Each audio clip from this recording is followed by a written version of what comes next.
What's cracking, y'all? You are now watching Boo TV. Appreciate you for stopping in. Like, comment, subscribe, hit the bell, stay notified, and let's get into the topic for today. What's cracking, y'all? Back with some more Wilt Chamberlain content. Wilt Chamberlain, one of the greatest players of all time. Wilt Chamberlain, pretty much the ultimate record book holder. Wilt Chamberlain, a guy that has records that, quite frankly, will never be touched ever again. Wilt Chamberlain, an absolute behemoth on both ends of the floor, a wrecking ball, one of the most athletically freakish players we've ever seen play in the NBA, especially considering his size, the things he was able to do. The guy was pure muscle. The guy was pure speed. The guy was pure force. And Wilt Chamberlain had an absolute finesse game about him. See, people like to say, oh, Wilt Chamberlain was just dunking the ball. No. There's not an abundant amount of Wilt Chamberlain highlights out there, but there's enough to see that he had a more versatile game than what people give him credit for, to include a mid-range jump shot in isolation, a turnaround hook, a running, sweeping the lane, floater and hook, a turnaround post jump shot, off glass. I'm talking about geometry off glass. Like, he was hitting fadeaway jumpers, swishing or off glass, man. Like, the dude had a profound skill set to go with all that athleticism, all that dunking. So let's keep it 100, man. Let's keep it 100. I don't want to hear no talk about fireman and plumber and all that BS, man. Wilt Chamberlain, you drop him in the league today, he would still be dominant. You see what Giannis Antetokounmpo doing? I'm not bringing up Giannis because they have a similar build. I would reckon Wilt Chamberlain is far stronger than Giannis and even more athletic. But you look at these two guys, and you see what Giannis is doing. You don't think Wilt Chamberlain could do that? And Wilt Chamberlain has a better offensive game. Giannis can't do what Wilt Chamberlain does outside of the paint. Giannis ain't got a turnaround floater like Wilt or a fadeaway like Wilt. Giannis ain't got a nice touch off the glass from away from the basket like Wilt. Giannis can't pass the ball like Wilt. Y'all forget Wilt averaged over 10 assists one year. He can't pass the basketball at a high level. Giannis can't do all that. So pump the brakes, man. Pump the brakes. Anyway, I had to throw that out there. I might have to do a video, so I could be like, yo, y'all, and Giannis is my favorite player, but he's the perfect example. You know what I mean? Anywho, how good was Wilt Chamberlain actually? It's sad to start seeing Wilt Chamberlain being pushed out of so many people's top 10. The fact I even heard Nick Wright say, not verbatim, like, I think it's time that Wilt Chamberlain stops making these top 10 lists. I'm like, really? Okay.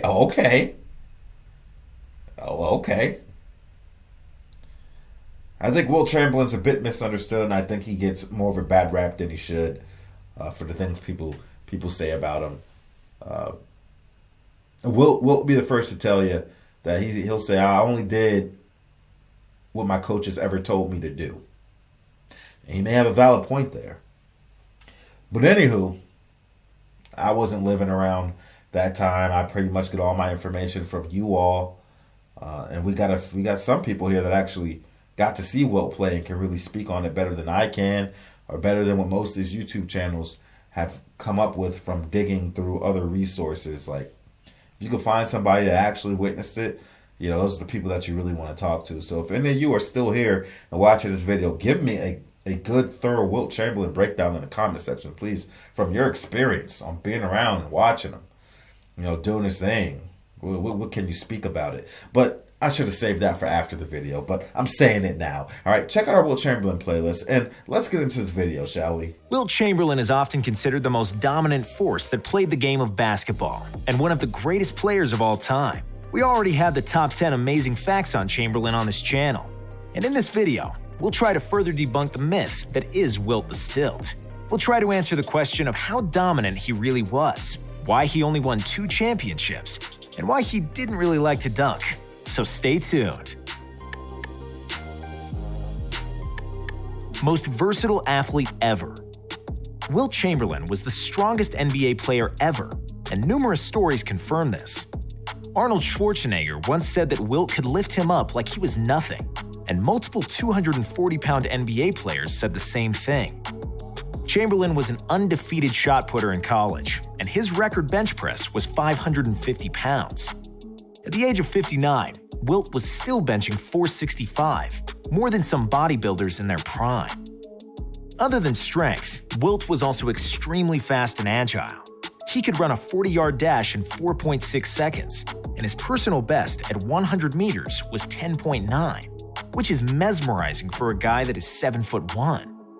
Allegedly, at a Hollywood party, NFL Hall of Fame running back Jim Brown raced Wilt on a dare, and Wilt won. Brown, who was still in his prime, demanded a rematch, but Wilt beat him again.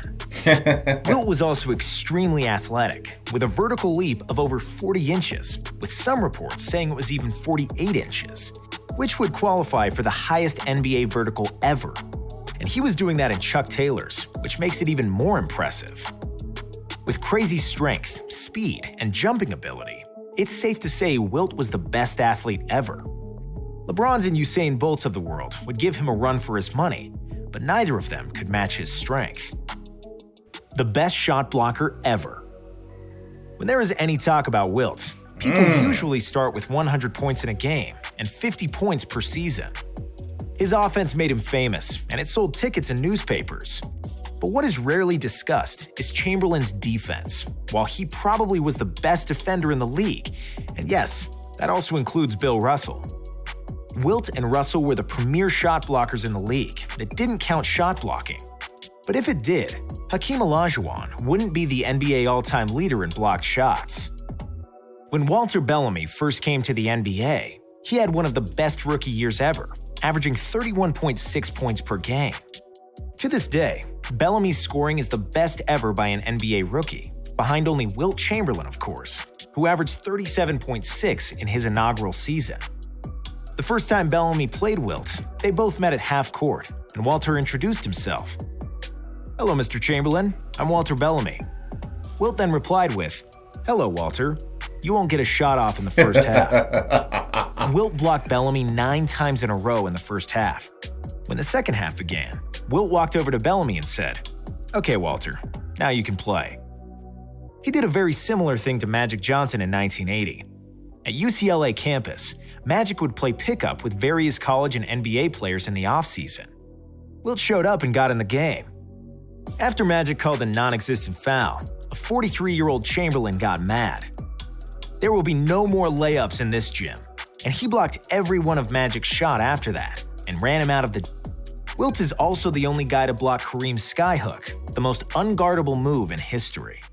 Wilt played against himself, and then everyone else. So I don't think that's true. I think I've seen highlights from other players, not many, but also blocking Kareem's skyhook before.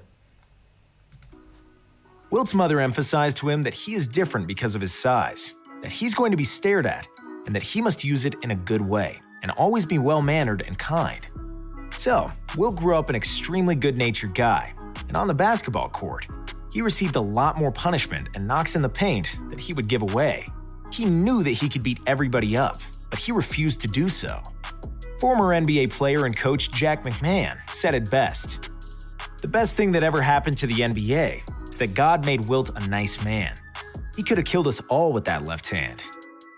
This behavior was reflected in the way he played the game as well. Wilt was the biggest, strongest, and most athletic player in his era. He could have easily dominated the game with his physical prowess alone. But unlike Olivia Newton-John, Wilt didn't want to get physical, at least not all the time. "Nobody loves Goliath," Wilt said to Sports Illustrated, explaining that he wanted to show the world he's a skillful player and not just a brute force. He also admitted that him playing a finesse game and trying to be a versatile scorer actually hurt his career. "What hurt me was that I wanted to be a consummate basketball player, and I wanted to be able to shoot the ball instead of just taking it to the basket and dunk it as I should have. I had great satisfaction shooting fadeaway shots, hook shots, finger rolls. And a lot of times, finger rolls were that was nice. a negative more than a positive. Full extensions. If I just went out and took it to the basket every time, I'd have averaged 70 or 80 points a game," Wilt said. Things that were extraordinary were just ordinary for Wilt.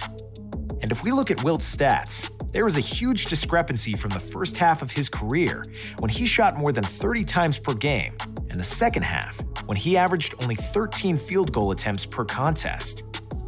Wilt was his own man, not really bothered too much by everyone else. And if he set his mind to do something, he would do it. So, after the 65-66 season, Wilt decided not to score as much. After he averaged 40 in his first 7 seasons, he wanted to prove that he can also pass, and became the league leader in assists, and is still the only center with this achievement. Can you imagine Michael Jordan saying one day, "Okay, fellas, I'm not scoring anymore. From now on, I'll only pass"? Everybody would think Mike had gone mad. After Wilt decided to pass the ball more, the press wrote a story that he couldn't score anymore. So naturally, in the next 3 games, the Big Dipper had 62, 55, and 48 points just to prove them wrong.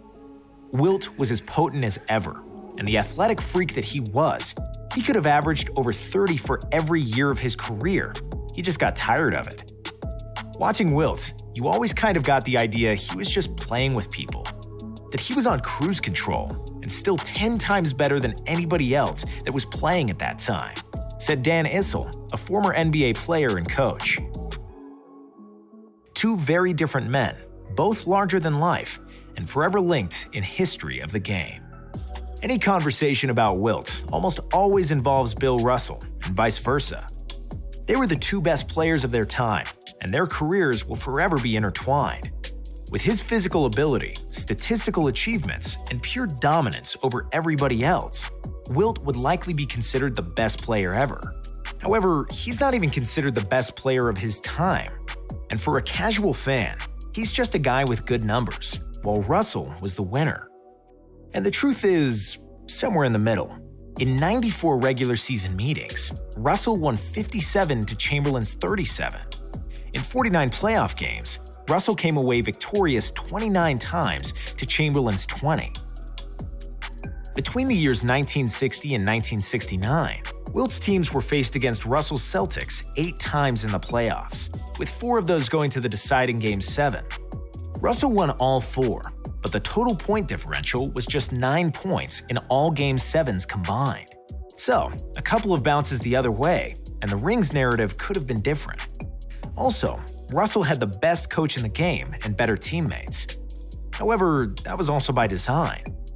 Russell wasn't the physical freak like Chamberlain, and was not a highly touted player. Bill quickly realized that for success, he needs the whole team around him to be great. Russ wasn't as good a scorer as Wilt was, and even though he was capable, his intention wasn't to score himself. He always wanted to get the rest of the guys involved. He was the passer at his position. But unlike Wilt, he wasn't trying to lead the league in assists to prove it. Russell wasn't a better individual player than Wilt. It was the other way around. If they played one-on-one, Wilt would always come up on top. In their 94 regular season games, Wilt averaged 30 points and 28 rebounds to Russell's 14 and 23. In the playoffs, it was similar. Wilt had 25.7 and 28, while Bill averaged 15 and 24.7 boards. But Russell was a superior leader and didn't care about the numbers and what others might think of him. And there lies the secret. Russell's game was constructed around team basketball.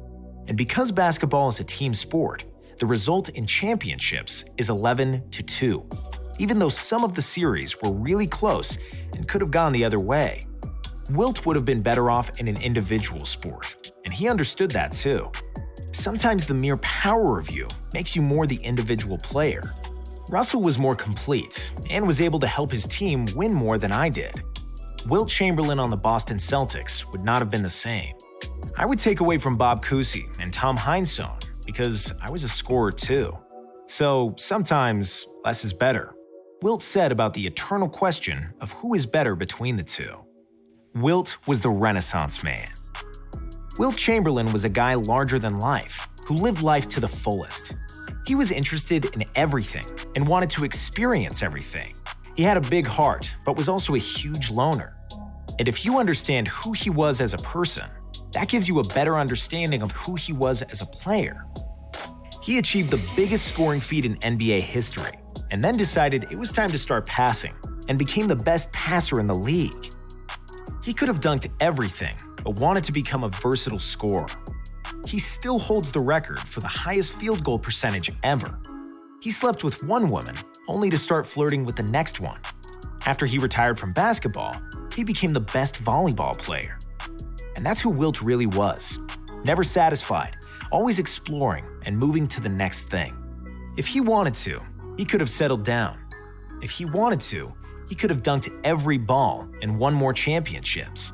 But that would have been boring. That would have been too physical, and he wouldn't have explored everything he could do.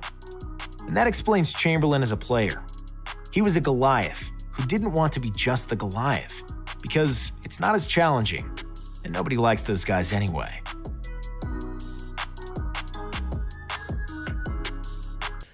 Wilt Chamberlain, a beast, a beast, a beast, a beast. But yes, I agree with that wholeheartedly. And comparing Wilt to Bill is just so nuanced because it's like the championships are just so overwhelming on Bill Russell's side. And then the individual accolades are just so overwhelming on Wilt's side. But people always sway to Bill because they'll say winning matters against the championships, while acknowledging that Wilt was overall the supreme player. You know, when you factor in, accolades and winning and everything else. But then some people will say, well, Wilt did get 2 championships, and though, the championships are overwhelming and it's a team game and you play to win championships, Wilt's individual dominance is just so ridiculous that, he's the better individual player. And they'll also say that Bill Russell had the luxury of playing with a lot of legendary players on the Celtics team, generally all at the same time. I think I've even heard Wilt Chamberlain say that. He was like, for the longest, I didn't have anybody. He's like, I didn't really get, linked up with somebody with a wingman or for an A, and I'd be the A1, however you want to look at it, until I got with Jerry West and I went to LA. So depending on how you look at it, it's a very interesting conversation to have. And when I was ranking my top 10 players of all time, I kept going back and forth with Bill Russell and Wilt Chamberlain because I understood both sides of the argument and I really couldn't decide. And I just had to come to the conclusion. I was like, if I'm considering championships and the greatest winner in sports, you got to go Bill Russell, and I'm putting that in the critique. But if I were to do a top 10 list where it's just like individual players, screw championships, I don't give a damn, just individual player, without question, it's Wilt Chamberlain. And another thing, it's like, do I believe Wilt Chamberlain could do what Bill Russell can do if he wanted to? Yes. Do I think Bill Russell could do what Wilt Chamberlain does if he wanted to? No, I do not think that. We still have a few people out there that believe Wilt Chamberlain is the greatest player of all time, and I actually love to see it. While I disagree, and I think Jordan's the greatest, I love to see the love for Wilt Chamberlain out there. I love to see the love for a lot of people that don't get recognition anymore, to be honest. But especially Wilt, definitely. I love to see the love for him. And I love to see people lobbying for him as the greatest player of all time. I have a few people here that I've read in comments that still believe Wilt's the GOAT. One of them being Aram. And my favorite YouTuber, Too Raw for Sports, believes Wilt Chamberlain is the greatest player of all time. So I love to see it, dude. I really, really do. It brings a smile to my face whenever I hear somebody pop up like, nah, dog, it's Wilt. And I was like, all right, preach. Tell me about it. Anywho, that's all I got to say about it. I appreciate each and every one of you guys for stepping in. Check out our Wilt Chamberlain playlist. We have more Wilt Chamberlain content out there, as well as a large amount of other players. So go check it out. All right? Like, comment, subscribe, hit the bell, stay notified, and I'll catch you on the next one. We out, baby.